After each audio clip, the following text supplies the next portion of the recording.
Welcome to Casual Friday. Hi, I'm Roxanne Richardson, and this is my weekly Casual Friday podcast. If you would like to jump right to a specific point in the video, you can mouse over or tap on the video playback area of your screen, and then you will see the chapter titles and the links to those sections of the video. So today I have a number of tidbits. Then I want to talk about Finish It February and how you can use Finish It February to do things other than actually finishing the works in progress on your needles. I want to talk about Knitters Guilds and charity knitting. And then I want to share with you a sock project that I'm working on that has a heel that is new to me. So let's get started. So this first tidbit is one that showed up in my social media feed a while back, but I really wasn't sure if it was something that was available to everyone or if it was only available to a specific group of people. But it showed up in my feed again this week, and they specifically said that it is free and open to all. And so I definitely signed up for it. It's through the School of Humanities at the University of Glasgow, and it's called the Curators Colloquium on Knitted Textiles. So this event will share knowledge and practice regarding the collection, conservation, preservation, and interpretation of knitting collections. So this is why I wasn't sure if it was open to everyone, because it's a topic that I'm interested in learning about, like how do they preserve things? How do they deal with items that they get when they're a museum or something like that if they're an archivist? And so it's a free event through Eventbrite. It says presentations will address a wide range of issues, including the traceability, identity, and emotional investment in knitted garments, acquisition and display of knitted textiles, the care and conservation of knit collections, the challenges of interpreting knit collections for diverse audiences. There will be time for questions and discussions. So you do have to pre-register on Eventbrite, and it's free. And once you're registered, you will receive a program and a Zoom link for it. So I will leave links below to how you can register, how you can get more information, including what the date is and exact time is of this event down below. This next tidbit is one that was sent to me by my daughter who lives in Amsterdam. And it's a video of a woman in China who they show the process of growing silkworms from the tiny, they almost look like poppy seeds, from the tiny seeds, and the feeding of them and keeping them warm over the winter and growing them until the cocoons are ready to harvest and use the silk. And I wasn't really sure where the video was going, like what they were actually going to be doing with it. And I wanted to learn more about the woman whose YouTube channel this is. So her name, and I'm going to try really hard, Liziqi is I believe how it's pronounced. I'll put it on the screen. And to me, it sounds like she's kind of the Martha Stewart of China. She lives in rural China with her grandmother who raised her. And so she shows all manner of doing things herself, whether it's cooking or growing food or making clothing. In this case, what she was doing was she was taking these silkworm cocoons, and she would take these layers and stretch them, and eventually they were creating a blanket of silk of all of this silk webbing. And then she was covering it and doing a quilt, tying it with like for quilt tying. And she made like a duvet or a comforter for her grandmother to keep her warm in the winter. And so I was reading more about her. So she has all kinds of things that she shows. There's not a lot of talking in there. If she's not explaining what she's doing, she's just doing it. And then there are some closed captions that you can read that kind of explain what's going on a little bit. So when you mouse or tap on your video playback area and you see the little toolbar at the bottom of the video playback area, there's a little symbol that looks like a gear, and that's where you can choose what language you want your closed captions to appear in. And then next to that gear is the CC for closed captions, and that's how you can turn the closed captions on or off. So they will just explain things every once in a while in English, so you can understand kind of what it is that's going on. So I found it fascinating, and I thought you guys might enjoy it too. The next thing that came up in my feed, it came up in my social media feed on Wednesday, and it's this book. It's called Craft, An American History by Glenn Adamson. So when I saw it come up, I read a review on in the New York Times, which you have to be a subscriber to be able to read it, but I will leave the link down below. And I'll leave a link to this book on Amazon as well. I ordered it Wednesday. It came Thursday afternoon, so I just started reading it last night. I'm only like 15 pages into it. It's an American history through this perspective of craft. And kind of what does that even mean? Like that there's not a defined line between what is and isn't craft. Like when does something become art versus when does something become industry, you know, that kind of thing. But sort of the need that we had in this country for craft all the way through its entire history, and what that has meant, who has been doing these different crafts, what sort of value versus derision has been expressed against people who do these crafts, and just through this different lens of looking at American history. So I'm finding it really interesting, and so I'll leave information about that below. I don't think there's ever been a book like this before, and so that to me is what kind of makes it compelling in a way that other types of books on the history of craft maybe are a little bit different.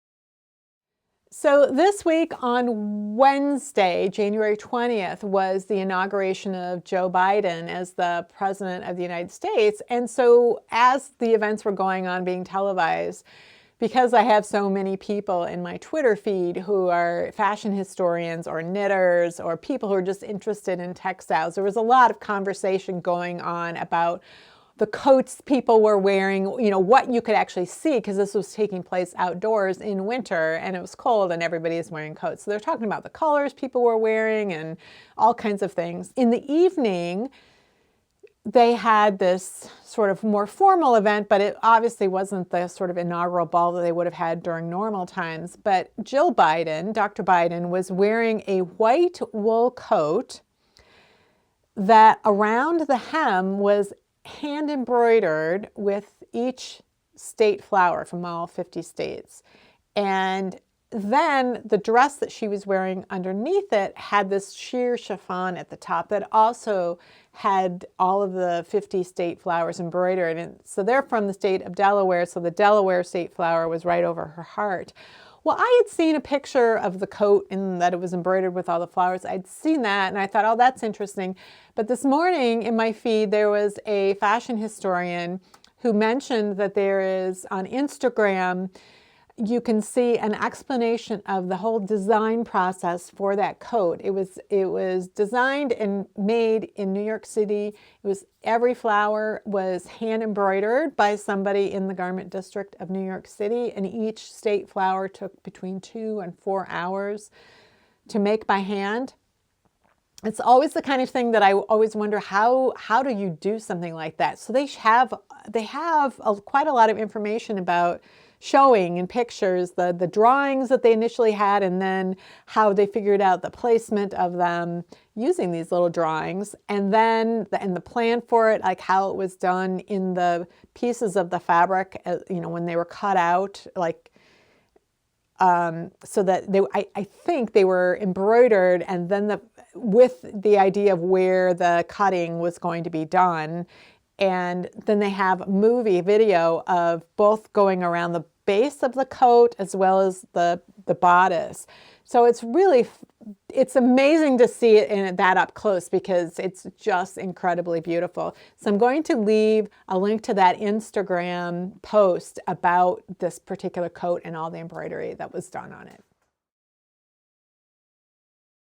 So a couple of weeks ago, I was telling you how you could search my actual channel to find something that you knew that I had talked about, but maybe it wasn't in the title of the video and you're not sure where you saw it.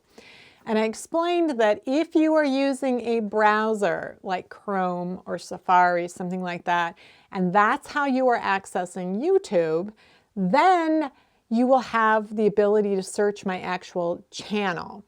And what that means is that when I upload a video, there are automatically generated closed captions that will appear within 24 hours. Usually it's within a couple of hours, but it can take up to 24 hours. And those closed captions are automatically generated. And so when you're searching on my channel, it will search the text of all of the closed captioning so you can find something that I specifically talked about that may not otherwise appear in a search. And I mentioned that you need to be using a browser like Chrome or Safari. So if you're on a desktop computer, then you can search my channel. And I said if you're on a mobile app, all you have is access to the YouTube search. And so a number of people who use iPads say, oh, no, I have the search, and you don't. What you have is the ability to search YouTube from my channel. So if you're on a desktop computer, you will have two search boxes that you will see. One will be at the top, and that's to search YouTube, and one will be on my channel where you can search things specifically on my channel. So you can, in that search box, if you are using the YouTube app, you might type some kind of thing and then even type my name, hoping to get a hit. And oftentimes you will get a hit if it's something where that particular search term is somehow attached to that video. But there are lots of things that I talk about that aren't going to be directly searchable like that. So the search box that you are seeing when you are using a mobile app is for YouTube. Even if you type my name, it might help a little bit find something on my channel. But that is a general YouTube search box. You will only see the search box for searching a channel if you are using a browser. For this last tidbit, I want to clarify something I talked about last week when I was showing you guys how to use a Ravelry project page, how you can create a project page in your project notebook on Ravelry. Now, one of the things I talked about was how you could put in information about where you bought your yarn and how much you paid for it and the date. And I said, that isn't going to, nobody else is going to be able to see this, just you. And at least one person thought I meant that the entire project page is not going to be visible. And that is not what I meant. What I meant was only that information about where you bought your yarn and how much you paid for it. That information is for you. Nobody else can see that. And then in the text box where you can keep notes, you do have the ability to keep some notes private if you need to or want to, in order to, if you're making a gift for somebody who is also on Ravelry and might see that, or if you are keeping notes on something, maybe you're doing a test knit and it's a pattern that hasn't been released yet, but you need to keep your notes. That would be something that you would want to keep private. The value of project pages to you as a user is that you can keep track of information on your own projects. But that's not the only use for those project pages. Ravelry was created to be a database of information about yarns and patterns in order to allow people who wanted to knit a certain pattern to figure out, well, what I can't use the yarn that's called for. I wonder what yarns other people have used. Or I wonder what this looks like on somebody who has a body like mine. I want to see the pictures that people have taken of their projects and see what it looks like. Or maybe I wonder if anybody wrote any notes about this section of the pattern. I find it very confusing, or I want to modify something. I wonder if anybody else has done that. And so all of those notes are available for other people to see. So when you are looking at a pattern, you're considering, oh, I wonder if I want to knit this. First of all, you can see how many people have linked their projects to that pattern. So you can see if nobody has knit this yet, or if thousands of people have knit this, or maybe only 20 people have knit this, and that's okay as well. I happen to pick projects. I'm not interested usually in knitting projects where tens of thousands of people have knit them.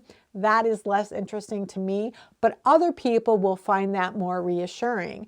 So the whole point of Ravelry was to create a database of usable information. So there's also information about, like with yarn, if you have some yarn and you don't know how to use it, you can look up that yarn and see what kinds of things people have made with it. Or you can see if it's a self-striping pattern, you can see how does that self-striping pattern work out when it's in a sock versus a mitten versus a hat, something like that. So that is another use for project pages. Now that doesn't mean that when you create your project pages that you have to keep other people in mind when you're creating it. You only have to worry about the information that you need for yourself.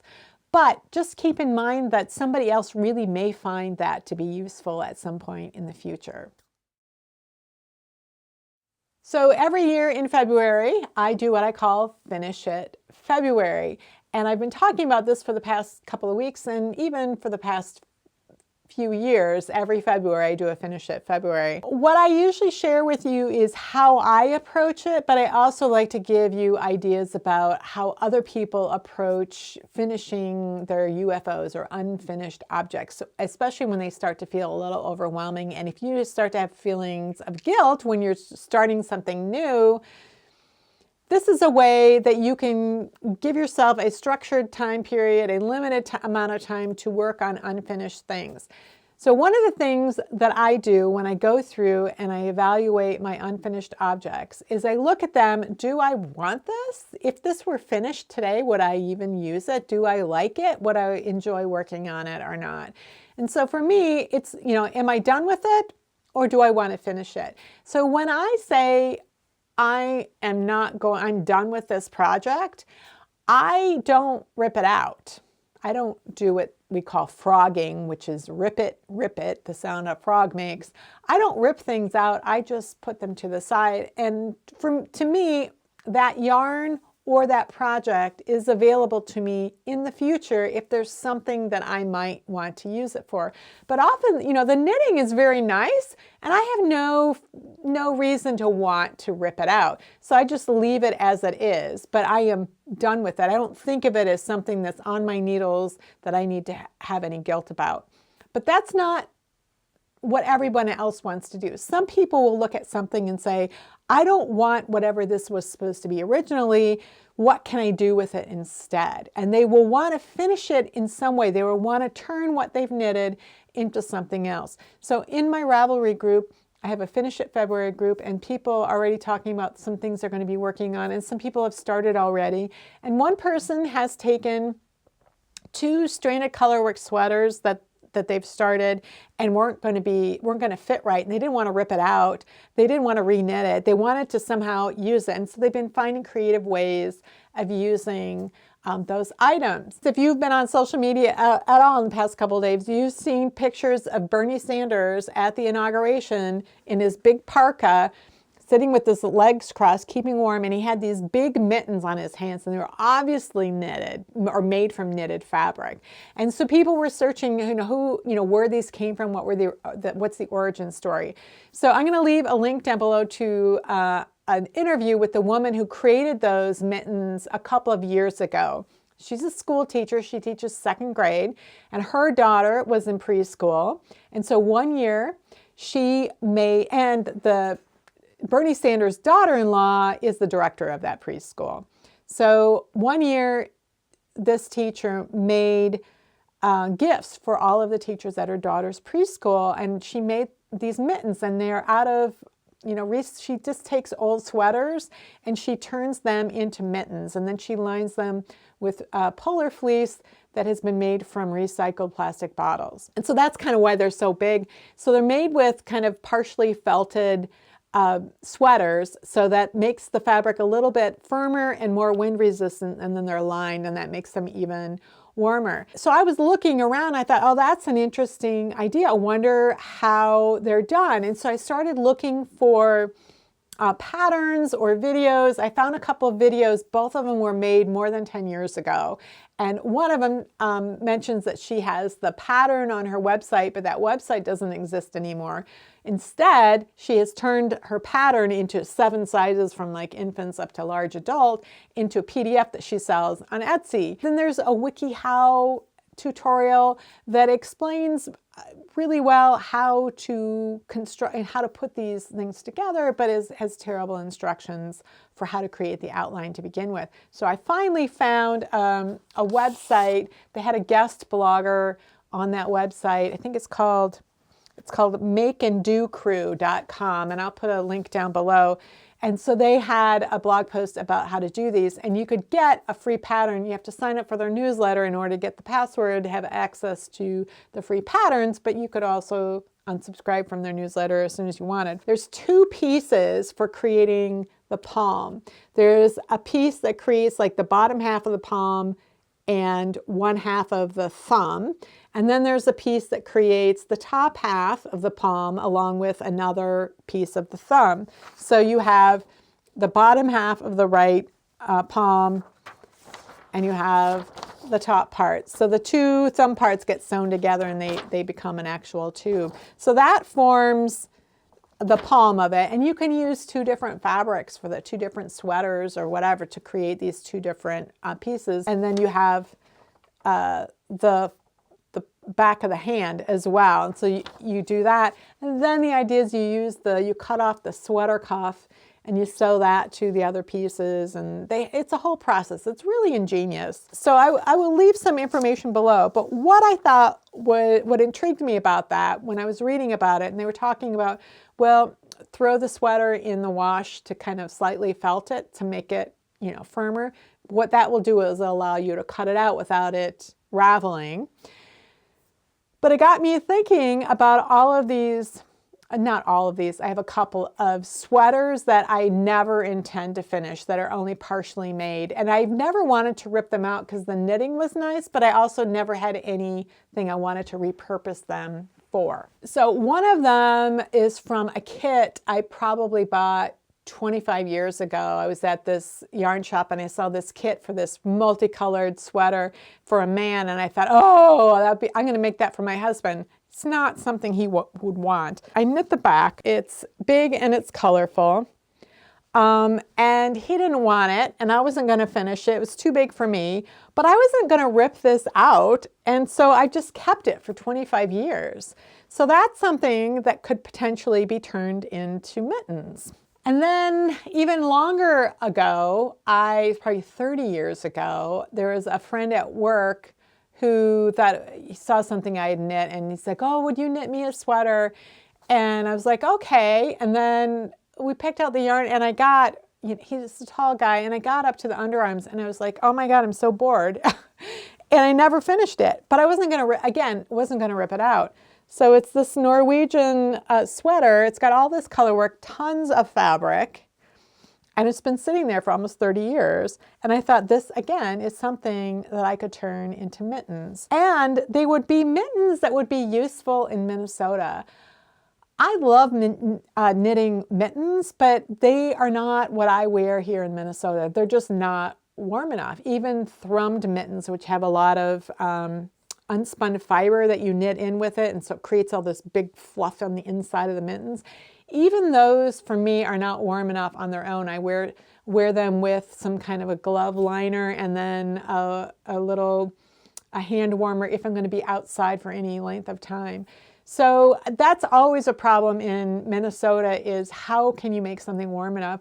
So these mittens look like something that would be really warm, and they call them potholder mittens because they're just so huge. That looks like something that would be warm enough. And I finally have something that I'm willing to do these. So this is what I've done before. I was like, well, I'm never going to finish this, but I'm not ripping it out. And now I've found something that I could use those items for. And since I don't typically frog things, I just return that unfinished thing to my stash. I don't frog things. I realized that there is something that I had that I returned to my stash, and I had a lot of negative feelings about. I was knitting it to distract myself 4 years ago, and really focusing on this design and knitting it, and I knit the entire back of the sweater, and I realized that even though these were hand-painted tonal yarns, even though I had alternated the skeins for, you know, several inches when I was switching from one skein to another, it still was obviously much darker on the top than the bottom. I just never wanted to return to that sweater, even though I liked the design. I just didn't want to work on it. And so this week, what I decided to do was that I was going to frog it and steam the yarn. And for me, because I had negative feelings and emotions attached to that piece of knitting, it actually made me feel a lot better to rip it out and make it, and return it to my stash in its semi-original form, ready to be used for something else. So sometimes, you know, we put our feelings into what we knit, and sometimes those feelings we hope are good if we're knitting something for somebody and we're thinking about them, and that makes us feel good, and we give it to them, and they can know that we were thinking about them the entire time that we were making it. But sometimes we have negative feelings, and it puts a block on our knitting. At least it does for me. I had a student a number of years ago who had moved back here to Minnesota from, I think it was North Carolina. She'd lived away for a long time. Her whole rest of her family lived here. And she moved back here. Her mother had died, and so she moved in and was living in her father's house, kind of taking care of him. And then he died, and it was her job to go through all of the boxes and the closets and the dressers and everything, looking for things and deciding what to do with them. And one of the things that she came across, I think it was needlepoint. It was something that her mother had been working on years ago and had never finished. And she kept thinking, I should finish this. And every time she sat down to work on it, she got so sad and she couldn't do it. And so she was talking to me about this, and she had come to get help on a knitting project. And I said, you know, you don't have to finish it. That can be it. That can be the thing that you remember your mother by. You could frame that if you wanted as it is. And maybe sometime in the future, when your feelings aren't so deep and sharp and new, maybe then you will want to finish it. But you might not want to. That might be it. That might be how you remember your mother is, with her work and not with your adding your work to it. It just depends. There's no one right answer to how to handle those things. But I just thought I'd bring that up. When you're going through your unfinished things, like, are you going to feel good when you're knitting this thing? Are you going to feel better if you rip it out? Or are you going to feel better if you just keep it until you decide what to do with it? So you have lots of choices. So far, I've talked about you can finish things, you can frog things, but you can also fix things. So I have, in some years, there's a sweater that I made years and years ago, and I really liked it, but I never liked the buttons that were on it, and one of them was missing. So that's sometimes something I do, is I fix something like buttons or something. So I have a sweater coat that I knit, I don't know, 4 or 5 years ago. I wear it sometimes when I'm doing Casual Fridays. It's so dark that it's really hard to see what it is, but it goes halfway down my thighs, I think. I think of it as my winter daytime bathrobe because it's so big and warm. So this past Tuesday, I did a video on repairing or altering things near the cast-on edge. So this coat was knit bottom up. So I started at the bottom of the cuff and knit it up. And because these sleeves are kind of loose, it's meant to wear over other things. It has gotten caught on things before. The cuff has gotten caught. And if I'm cooking sometimes, I think it got singed a few times. So one of the sleeves had damage going around the wrist quite a bit. And it was really fraying. And I thought, I can't just leave this like this. I really need to fix it. And so I thought I'll do a video and show you guys how to do this as well. So I fixed this cuff. This one isn't as damaged, but it does have a little bit of damage at the top. So I'm going to take a section, an inch or so, out of this one and re-knit it back toward the original cast-on edge to fix that.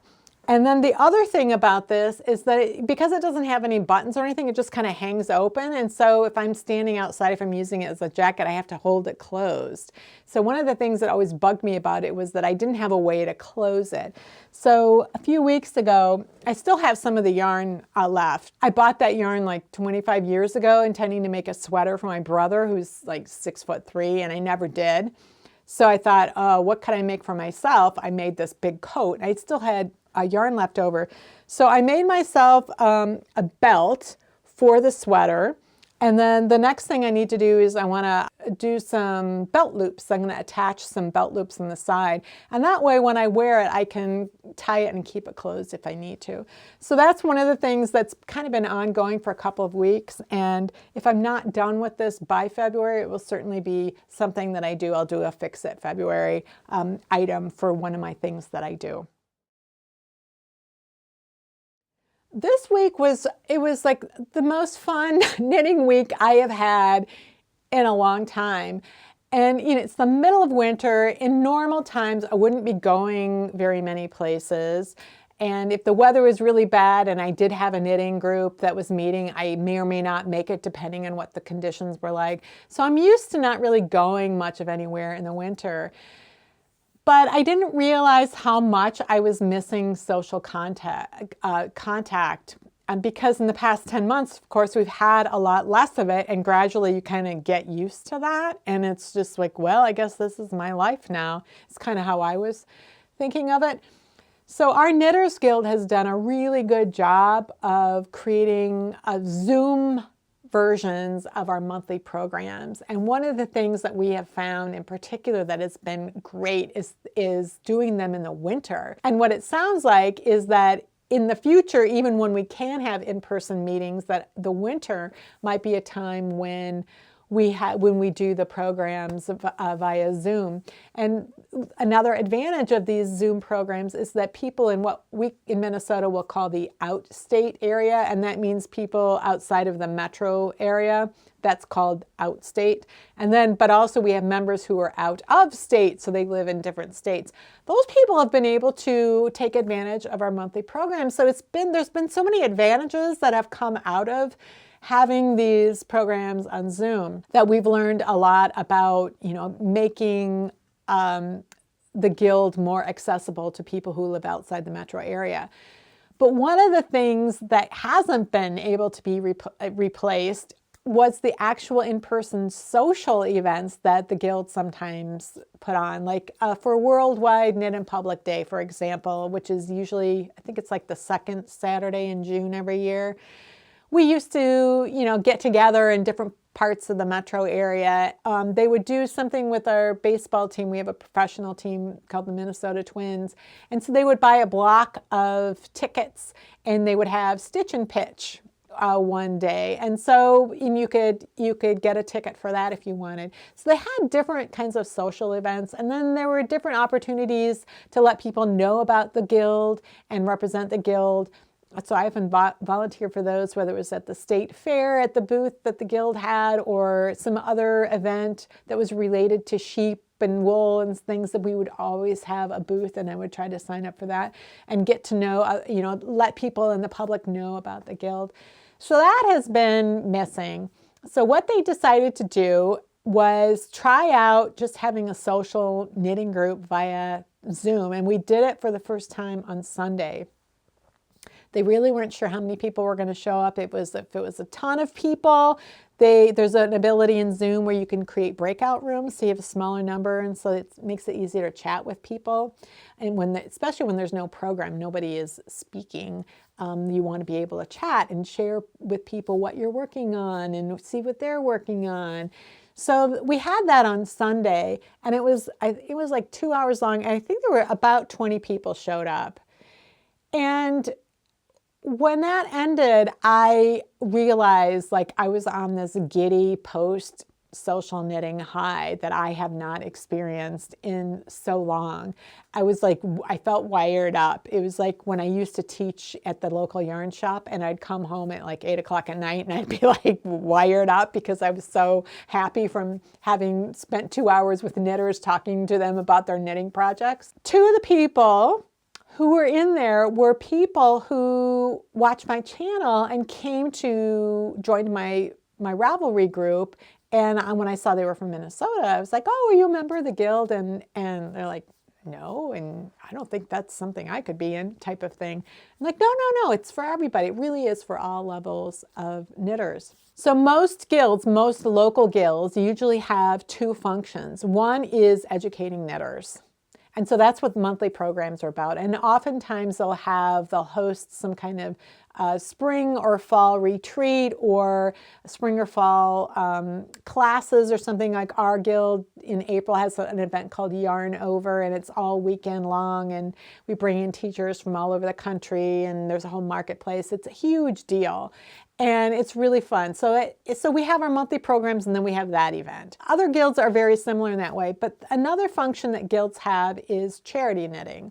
So our guild usually works with 2 to 3 different organizations each year. They choose what is our service project going to be. And it's an optional thing. It's something, if you enjoy charity knitting, if it's something that you want to do or you feel strongly about, you can do it. And they organize the figuring out who to give things to and what they need, and making sure it gets distributed to that organization. And all you have to do is say, what do they need? Oh, they need hats. I can knit hats, and then bring them to a meeting. So it makes charity knitting a lot easier for people who would like to do it, but it takes away that barrier of trying to figure it out. And another barrier it takes away is that we get donations of yarn from people. So somebody will come up to us like at the state fair at our booth and say, my mother-in-law died last year, and we have, a closet full and another room of her yarn. What do we do with it? You can donate it to the Knitters Guild, and if we can use it for charity knitting, we will. If it's really nice yarn, we might use it as part of our silent auction, which is also a fundraiser for the Guild. So there's different ways that yarn like that can get used and be used for the charity knitting as well. Or you can use your own yarn. But they try to take down any barriers to charity knitting. So one of the people who joined the Guild, because I told him to, I said, you should join the Guild.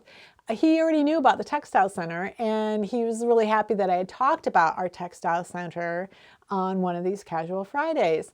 And well, I talk about it pretty often. That's where our guild keeps its library. All of the guilds in the Twin Cities have their libraries at the Textile Center.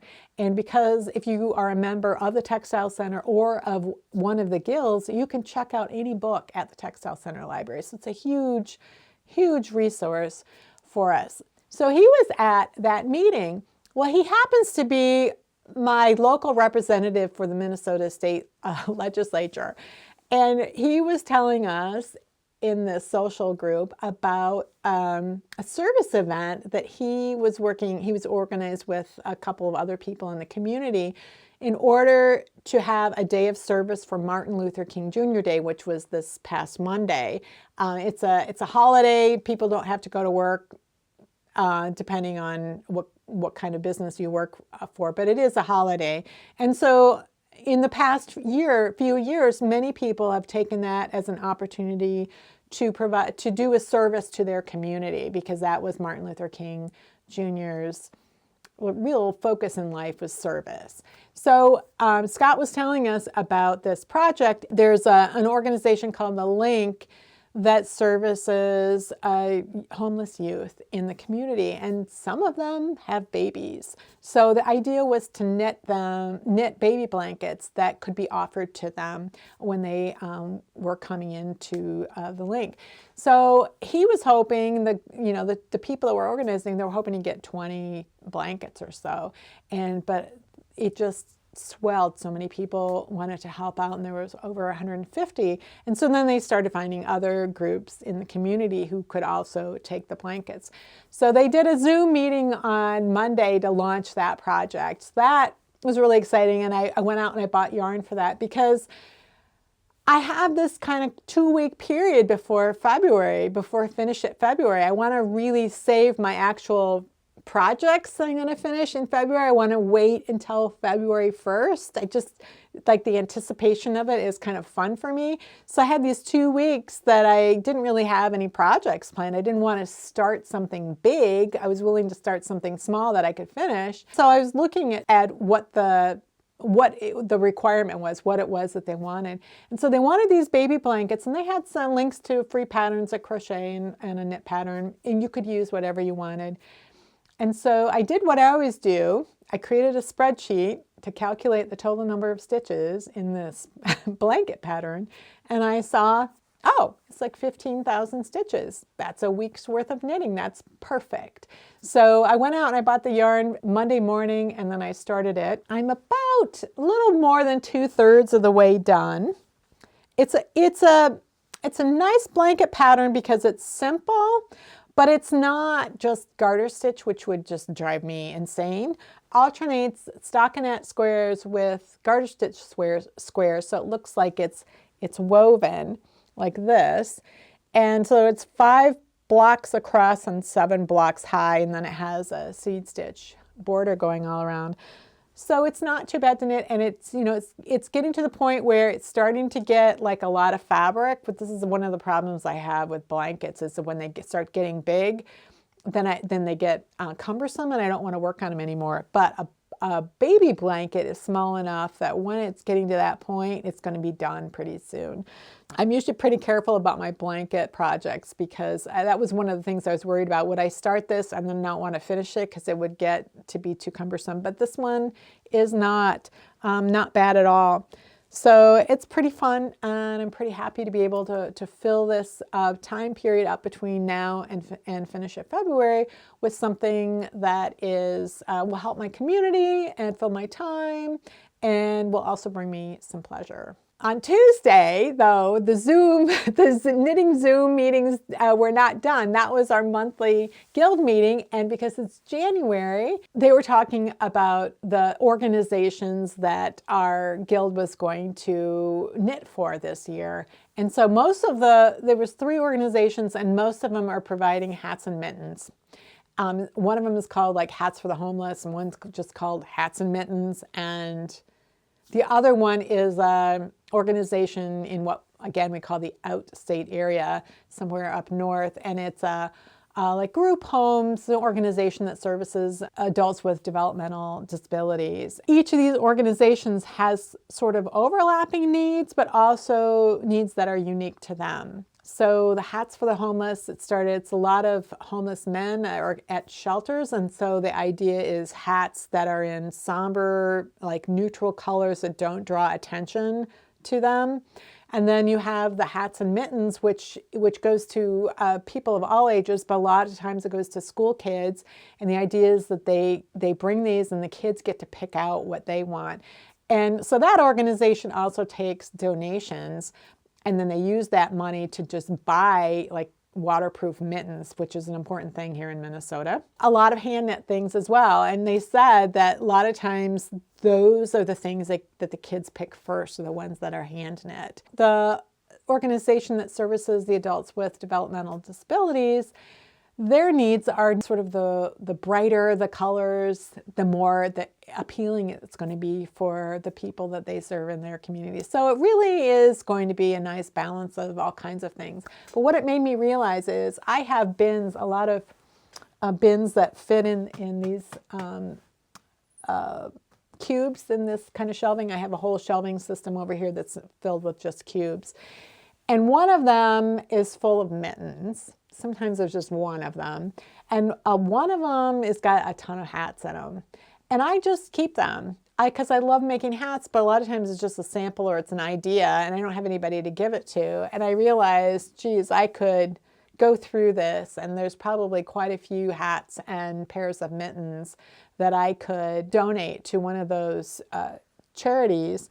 And then in addition, using the recycled sweaters to make those mittens that I was talking about earlier, that organization that takes all kinds of hats and mittens, not just hand knit ones, I could take these hand knit sweater pieces and turn them into mittens that were nice and warm that would be appealing to either an adult or a child. So this has been a really fun week for me to have all of these things kind of come together, the social knitting, the charity knitting, the guild events, and then the Finish It February, all of these things coming together at one time. One of the things I've been working on the past couple of weeks is finding ways to knit toe-up socks that would be appealing to me, because I don't like the process of toe-up knitting. So I've been looking at ways of doing the toes, for example, that don't just reverse the toes that I normally do with cuff down, but that maybe are a different type of construction that's interesting, that can only be done toe-up, or just, trying to think of things creatively in a way that makes that whole process more appealing to me. One of the things that I realized, and I talked about a little bit last week, was that I could start with the toe by using a provisional cast on. So provisional cast on is a temporary cast on. So you create this temporary edge in order to have live stitches on the needle. So I created a provisional cast on and I knit the red toe. I wanted a contrast toe. I could have done this in gray. It's just that I wanted it in red. And I knit the toe that I like to knit, a toe that I've been knitting for the past year and a half that I really like. And so I knit the toe, and then I came back to the provisional cast on, took that waste yarn out and recaptured the stitches with the gray, and I knit in this direction. So one of the things that I'm trying to explore are different ways of doing heels. I mean, I have heels that can be done in each direction, and that's fine, but I like to learn new things. So I've talked about this book a few times. It's called The Sock Knitter's Workshop, and I'll put a link down below. It was originally written in German and translated to English, and I just love books that were originally written in another language and translated, because they usually have different types of socks, heels and toes and construction methods and just different ways of doing things than we typically see in our books. I just love exploring other ways that knitters in different parts of the world have thought through things. One of the things that I found in here was a sock heel that they call the mock short row heel. So it produces the same look and fit as a short row heel, which often I have trouble with. So I did create a gusset for it, but it's a heel that's shaped just like a short row heel, but it's not done with short rows in the way that you think of short rows being worked. It's done by, you have, half the stitches that you have in the sock, which are going to be used for the heel. And every row, you're knitting the heel back and forth. So you have right side rows that are knits and wrong side rows that are purls.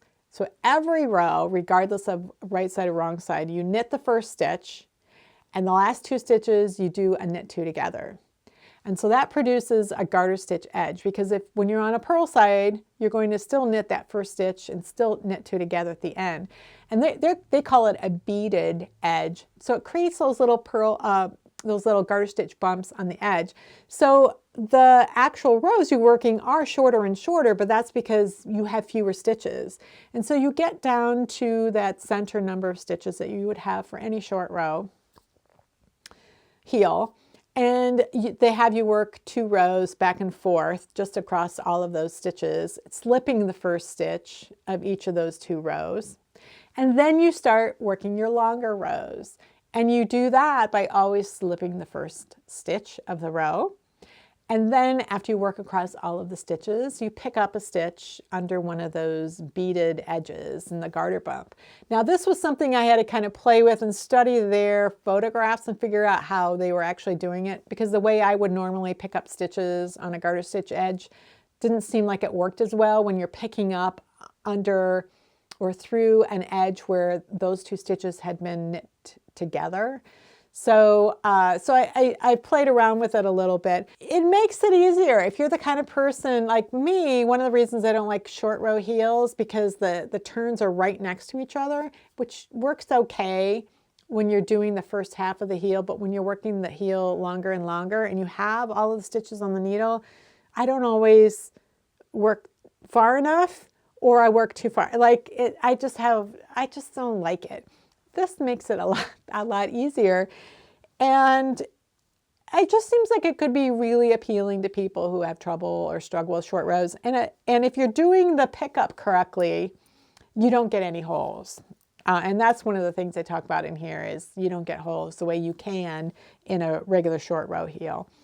So that can be really appealing as well. That was my, my fun discovery for this week with Toe Up Socks. Now this heel could be worked in either direction. It's just that I didn't happen to discover it until I was doing toe up, and that is making this toe up sock a lot more fun. So the yarn I'm using for this is an Icelandic yarn called Husaband. I'll put it on the screen because I'm probably pronouncing it wrong. So it has some nylon content in it, and it's, you know, it's a rougher yarn because it's Icelandic wool, but it seems like it's going to be very durable on them, and these are going to be like wearing around the house type of socks. They're too thick for me to wear in my shoes, and in the winter I'm not going anywhere and I don't wear shoes in the house. I either am in my socks or I'm in slippers. I could probably, just the size I'm knitting these, I could probably wear these over another pair of socks if I wanted to.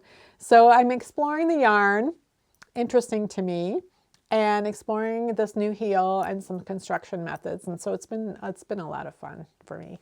Well, that's it for this week's Casual Friday. If you have any comments or questions about today's video or suggestions for videos you'd like to see in the future, you can leave those down in the comments below or join the discussion in my Ravelry group, Rocks. Thanks for watching, and I'll see you next week.